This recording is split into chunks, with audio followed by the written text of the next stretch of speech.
ఈ భూమి మీద ఇంకా ఎలా తిరగనిస్తున్నారు, ఎలా బతకనిస్తున్నారు అని అనిపిస్తూ ఉంటుంది. అది కూడా హైదరాబాద్ లాంటి చోట తెలంగాణ సర్కార్ ఏం చేస్తుంది అసలు?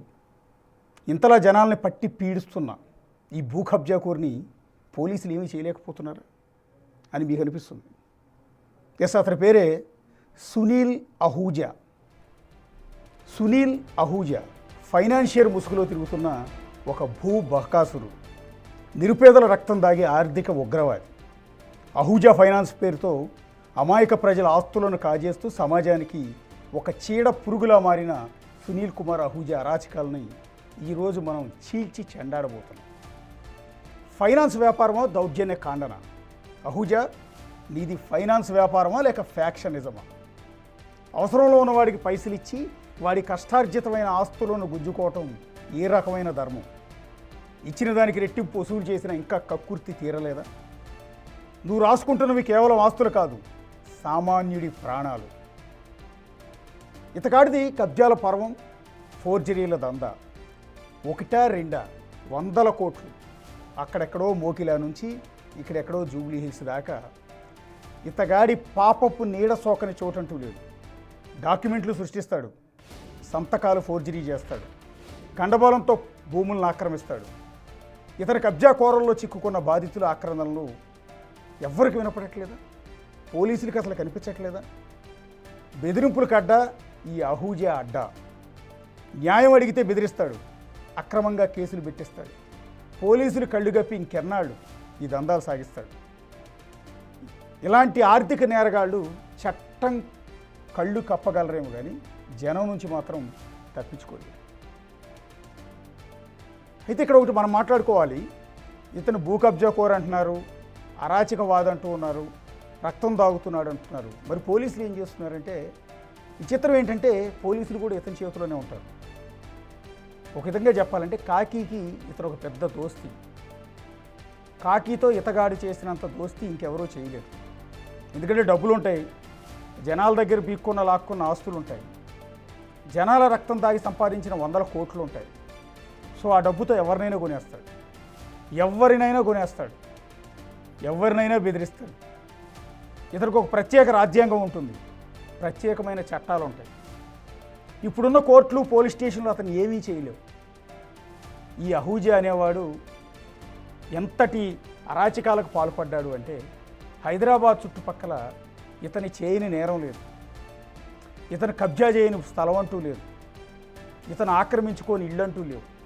ఎంతోమంది పేదలు ఏడుస్తూ ఉన్నారు. ఆఖరికి ఇతని బారిన పడిన రియల్ ఎస్టేట్ సంస్థలు కూడా అల్లాడిపోతూ ఉన్నాయి. ఆ రియల్ ఎస్టేట్ సంస్థలు ఇతగాడి దగ్గర అప్పులు తీసుకొస్తాయి. ఒక రియల్ ఎస్టేట్ వెంచరో అపార్ట్మెంటో కన్స్ట్రక్షన్ మొదలు పెడతాయి. ఆ తర్వాత ఇతగాడు రంగంలో దిగుతాడు. సో ఇతను 10 కోట్ల రూపాయలు అప్పిస్తే 100 కోట్లకు పైగా వసూలు చేస్తాడు. అయినా కూడా భూమికి సంబంధించిన డాక్యుమెంట్లను తిరిగి వాళ్ళకి ఇవ్వడు. కన్స్ట్రక్షన్ ఆపేస్తాడు. సో ఆ అపార్ట్మెంట్లో డబ్బులు కట్టి ఎప్పుడో సొంతింటి కళ నెరవేర్చుకోవాలనుకుని కట్టిన మిడిల్ క్లాస్ వాళ్ళ జీవితాలతో ఆటలాడుకుంటాడు. ఇతని బారిన పడిన హైదరాబాద్లో మూతబడిన రియల్ ఎస్టేట్ సంస్థలు ఎన్నో. మూతబడింది రియల్ ఎస్టేట్ సంస్థ కాదు, అందులో డబ్బులు కట్టిన అనేక మంది మధ్యతరగతి ప్రజల జీవితాలు. వాళ్ళందరినీ రోడ్డును పడేశాడు. ఎంతోమంది ఇళ్ళు లాక్కున్నాడు, ఇళ్ళకెళ్ళి దౌర్జన్యాలు చేస్తాడు. మీకు ఎదురుగా ఒక స్క్రీన్ మీద ఒక విజువల్ కనపడుతుంది చూడండి. అతని అరాచకానికి అడ్డా. ఒకరికి అప్పు ఇచ్చాడు, అప్పుకు 4 రెట్లు వడ్డీతో సహా వసూలు చేశాడు. ఇతగాడి modus of operandi, business module ఎలా ఉంటుందంటే, నీకు అప్పు కావాలంటే ఎంతైనా అప్పు ఇస్తాడు. ఆ ఇచ్చిన అప్పుకు ముందుగానే నీ ఆస్తికి సంబంధించిన డాక్యుమెంట్ని రిజిస్ట్రేషన్ చేయించేసుకుంటాడు. మనకు అప్పటికప్పుడు అప్పు అవసరం, డబ్బులు అవసరం కాబట్టి సో ఆ నిమిషాన్ని మనం ఏం చేస్తున్నామో మనకు తెలియదు. ప్రస్తుతానికి ఆస్తులను కొదువు పెట్టి సో మన డబ్బులు మళ్ళీ అడ్జస్ట్ అయిన తర్వాత మన ఆస్తులు మనం వెనక్కి తెచ్చుకుంటాం కదా అన్న ఆశతో మన డాక్యుమెంట్లు తీసుకెళ్ళి అతని పేరును పెడితే, నువ్వు అసలైన డబ్బు వడ్డీతో కలిపి అతనికి తిరిగి చెల్లించినా కూడా నీ డాక్యుమెంట్లు నీకు ఇవ్వడు. ఎందుకంటే ఆల్రెడీ అతను చాలా తెలివిగా లీగల్గా రిజిస్ట్రేషన్ చేయించేసుకుంటాడు. అదేంటి పలానా అనుకున్న టైంకి మీ డబ్బులు మీకు కట్టేశాం కదా వడ్డీతో సహా, మా డాక్యుమెంట్లు మాకు ఎందుకు ఇవ్వరు, మా ఆస్తి మాకు ఎందుకు ఇవ్వరు అంటే ఎదురు దాడి చేస్తాడు, కొడతాడు, గోండాలను పంపిస్తాడు, పోలీస్ స్టేషన్లో కేసులు పెట్టిస్తాడు, వేధిస్తాడు. చివరికి నువ్వు ఆత్మహత్య చేసుకునేలా చేస్తాడు. ఇంతటి దారుణం ఎక్కడన్నా ఉంటుందో మీకు సినిమాల్లో చూస్తూ ఉంటారు. ఇలాంటి అరాచకాలు చేసేవాళ్ళు సినిమాల్లో చూస్తూ ఉంటారు. సరే సినిమాలంటే హీరో కాబట్టి ఆ హీరో విలని చితకబాది పేద ప్రజల్ని మధ్యతరగతి ప్రజలందరినీ కాపాడతాడు. ఇది సినిమా కాదు కదా, జీవితం. రియాలిటీలో ఇతను విలన్, హీరోలు లేరు. ఎందుకంటే పోలీసులు అతని వైపే ఉంటారు, గూండాలు అతని వైపే ఉంటారు. ఇక్కడ హీరోలు ఎవరు ఉండరు, కంప్లీట్ విలన్దే రాజ్యం.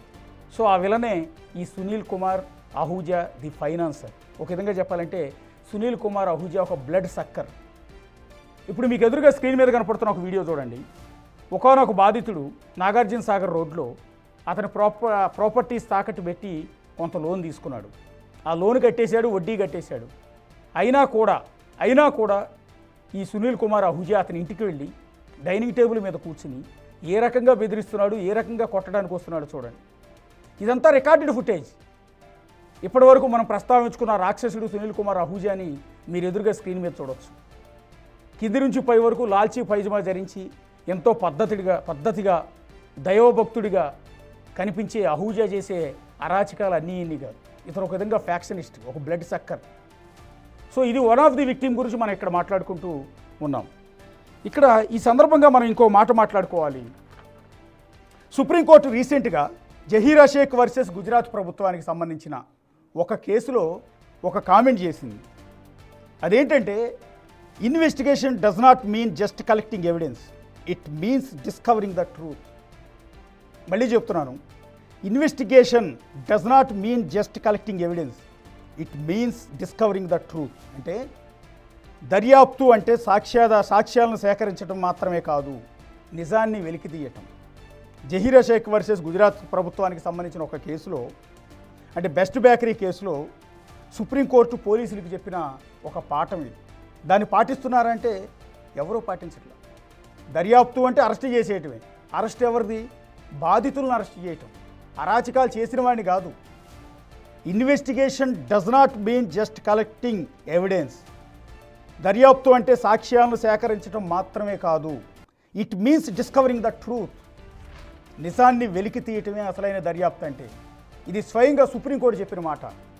ఇది హైదరాబాద్లో పోలీసులు ఎంతవరకు పాటిస్తున్నారు అనేది మనం ఒకసారి ఆలోచించుకుంటుంటే టీవీ చూస్తున్న ప్రతి ఒక్కరికి దీని గురించి ప్రధానంగా అర్థమవుతుంది. సరే, వన్ ఆఫ్ ది కేస్. ఇప్పుడు మీకు ఇంతసేపు అహూజా గురించి ఒక పెద్ద రేంజ్లో ఇంత పెద్ద విలన్, ఫ్యాక్షనిస్ట్, అరాచకవాది, బ్లడ్ సక్కర్ అని చెప్తూ ఉన్నాం కదా. ఇతను చేసిన దారుణాలు ఒకదానికొకటి చెక్ చేసుకుందాం. ఎస్, ఒకటి హైదరాబాద్కు సంబంధించి నిన్న జరిగిన ఒక కేసు మనం డిస్కస్ చేద్దాం. సునీల్ అహూజా అరాచకాలు ఎంత ఘోరంగా ఉంటాయంట అన్నదానికి